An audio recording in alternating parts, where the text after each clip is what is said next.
Let's move on to segment 2 and talk about some must-see TV.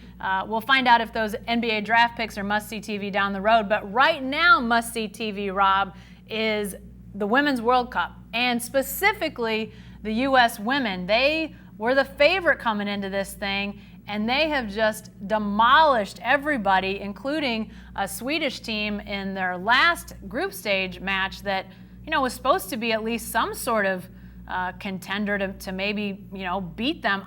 I just thought that the U.S. team was impressive, even in a 2-0 win. It wasn't 13-0, but 2-0 was still very impressive. Can anybody beat these guys? Just hand them the trophy now, right? I mean, Sweden actually had, a reason to get up for this game, and Sweden knocked, U.S. did. Sweden knocked U.S. out of the 2016 Olympics. So, there's a little payback, and 2-0 is not incredible, but they haven't allowed a goal yet. The first 2 games against Thailand and Chile, 16-0. So look out. I think Spain comes next, and, Megan Rapinoe said that could be a little bit of a challenge because Spain kind of plays this unorthodox style where I think she called it tiki-taka, where they possess the ball. So that'll be a little bit different, but all that means is probably they'll win. U.S. wins 4-0 instead of maybe 10-0. I don't know. Yeah, it's hard to see the U.S. losing anytime soon. Obviously, now they're starting in the knockout phase, and a loss means you go home. So it's must win at this point. Spain on Monday, a late morning match at noon Eastern time, 11 Central time is the start for that one on Monday. And then if the U.S. wins, an interesting potential quarterfinal match in that they would face the winner of Brazil and France, 2 teams that have been pretty good. But obviously this Women's World Cup, Rob, is in France, and that quarterfinal, no surprise here, they're not playing in any outlying stadiums. They're playing in Paris. They're going to the heart of the French country to have that match potentially between France and the U.S. I mean, that could have been a finals matchup, and here it'll be in the quarters.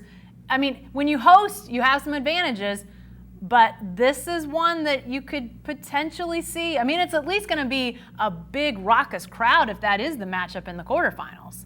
Absolutely. I mean, this is right in middle of Paris, and they'll be rocking for that. They'll want to knock off the U.S., the Yanks, and the whole deal. And I still think the U.S., if they just play their game, they're the most talented team. They're well coached. I don't see too much trouble there, but that's why they play it.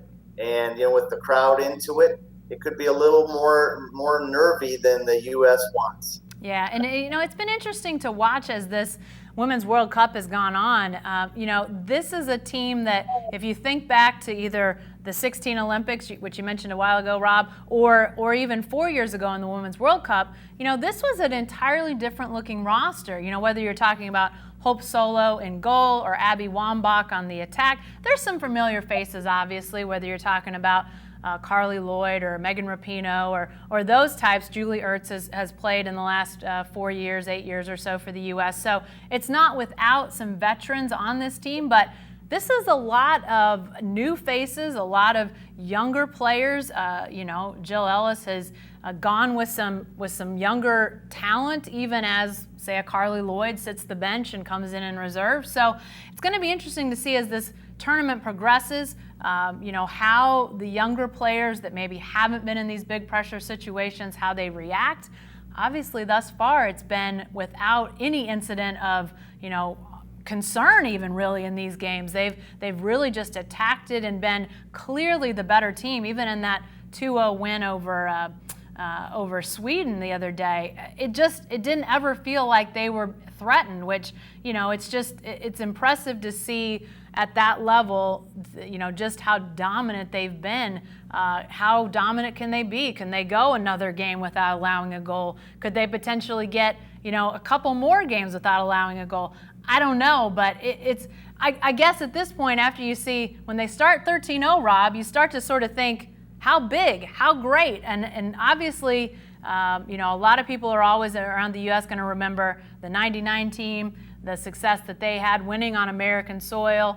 But I think here we are now, 20 years later, and you still see the strength of the Americans, and I'm not betting against them. I don't bet, Rob, but if I did, I mean, it'd be foolish to bet against these guys, right?